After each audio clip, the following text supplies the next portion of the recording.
the fact that certain things bother you. And you might think, I wish nothing bothered me. It's like, no, you don't really, because if nothing bothered you, in some sense, that would be the same thing as not caring about anything. It actually turns out to be the case that the things that bug you are the things that you care about when they go wrong. And so then, this is a really useful question to ask yourself, because you might be observing the political landscape and you think, that really bugs me. And maybe you annoy the hell out of your friends and your enemies, and even yourself by, being obsessively concerned about that thing that bugs you. And then you might ask yourself, well, why does that bug you? Because there's like a million things that could, in principle, bother you. And, maybe you're one of those people that has a million things bother you, but probably not. There's more things that don't bother you than that do bother you, because there's a lot of things. And if everything bothered you, you'd just die.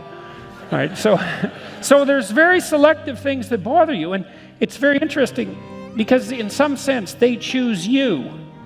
Because you might say something like, I wish that didn't bother me. It's like, that's a very strange thing to say, because it begs the question, why then does that bother you? And also, why can't you control it, right? That's a very, this is part of the reason I loved reading the psychoanalysts, because the psychoanalysts knew, they're the first people who really cottoned on to this in a kind of technically sophisticated manner. They knew that we were, in part, collections of autonomous subpersonalities, and that those subpersonalities could take control of us. And that's really what happens when something bugs you. It's something autonomous that has a will and an agency, takes control of you, and forces you to attend, despite yourself sometimes. And why should you attend? Because that's your destiny calling you, right? That's your problem. And that's a good thing to know, because people ask themselves, where do I find the meaning in my life? I would say, well, are there things that bother you? Yes, those are your problems. And you might say, well, I don't want those to be my problems. Like, hey, did someone ask you? It's just how it happens. And so then, why is that relevant to writing? Why don't you write about something that bothers you? And try to figure it out. Because you got to ask yourself, well, first of all, what would your life be like if you actually addressed the things that bothered you? Right? You say, well, political things bother me. It's like, maybe you have a political duty that's calling to you. I mean, why not? Someone has to, and you're a citizen. Could be you, and not just an interest, right? And not just an obsession, but an obligation and a responsibility. And God only knows what would happen if you pursued that. I was talking to Mike Johnson, who's the fourth most powerful Republican in Washington. About 3 days ago, we were talking about the potential for young people to be involved in the political sphere. And in our culture, appallingly, most youth involvement comes in the form of protest.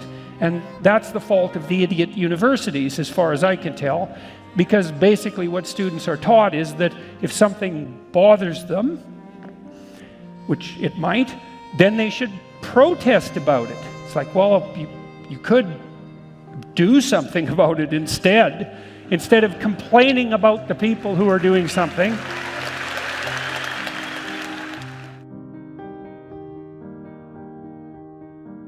And Moses hid his face, for he was afraid to look upon God. I read in Jung years ago this idea that I found extraordinarily compelling and useful, which was that every ideal is simultaneously and necessarily a judge. And so you imagine that the ideal is something that beckons to you, but you also pale in comparison to the ideal. And so by apprehending an ideal, you're also simultaneously judged, and the higher the ideal, the more intense the judgment in some real sense. I think that's partly why people are terrified of great art, like Michelangelo's David. I read a great commentary on that. The commentator suggested that the statue calls upon you to be far more than you are. So there's that judgment, and I think part of what happens to Moses here is that he's afraid to look upon God, the God of Abraham that calls people to adventure, the God of Isaac, the God of Jacob, the God that calls people to adventure and sacrifice and then out of slavery as well, is that ideal that's ultimately terrifying in some real sense. And so Moses hides his face, for he was afraid to look upon God. Moses' reaction to God's call is also one of attention. You know, he says, here am I, here I am. That's all he can do. He can just, I'm here and I'm paying attention to what is happening. And this phrase is so important that it's repeated in other places in the Bible. You see it in the story of Samuel, for example, who has that same reaction. He hears the call and all he can say is, I am here and I am attending now. And so it's interesting to see that this idea of attention continues on in the story as well. Well, it's this idea of attention is extremely important because it's easy to think of attention and cognition, let's say, or even rationality as somehow equivalent, but they're importantly different because rationality builds towers of Babel, let's say, and rationality makes presumptions about the world.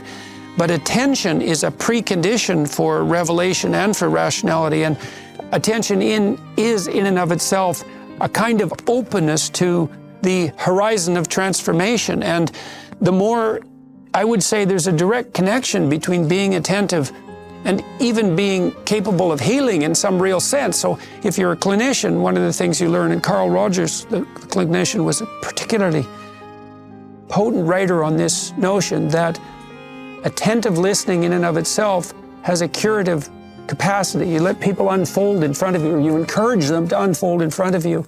And that's not even analytic thought. There can be a strategic component of it, but mostly it's just the devotion of attention. And attention also, in some real sense, sheds light on the darkness because we only see what we attend to, and what we don't see or what we don't perceive in the broadest sense is in some real sense not even there. Here's something that's really worth considering given what we've been discussing. So imagine you cast a vision onto the unknown to pull yourself forward in faith. Okay, so then the question is, where does the vision come from if it's a proper vision? And I would say the answer to that, neurologically and psychologically, is that it comes from the proper interplay between chaos and order.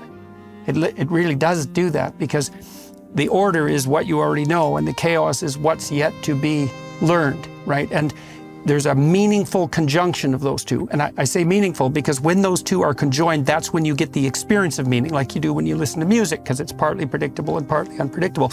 And in a conversation that's compelling, it refers to what you know because you can't understand it, but it refers to what you don't know because it wouldn't be interesting. And when those are optimized, then the spirit of meaning that's pulling you forward, and what the spirit of meaning manifests itself in its initial phases from the Jungian perspective is a vision of the potential future. When I explain to the audiences, and this is especially true, seems to be especially true of men, of young men, but not so young even, to say, look, you have an ethical obligation to lift the heaviest load you can possibly conceive of, and that's the primary call to adventure in life. And that call to adventure is so worthwhile that it justifies the particularity. Everybody, it's like lights go on, they think, oh, I see. So you need a meaning to set against the suffering and to protect you against that temptation towards malevolence. You need that. Well, where's the meaning to be found? Well, it's not happiness. It's not short-term pleasure. It's not self-development. It's not self-esteem. It's none of those things that are so focused on the individual psyche even. Yeah. It's literally the stumbling uphill towards the city of God with your burden. People go, well, that's where the meaning is, and they know that because they know responsible people. They know they admire responsible people. They already got that. Say, well, that's what you should become, and they think. And not only that, that's what you could become, because that's what you are in the deepest sense.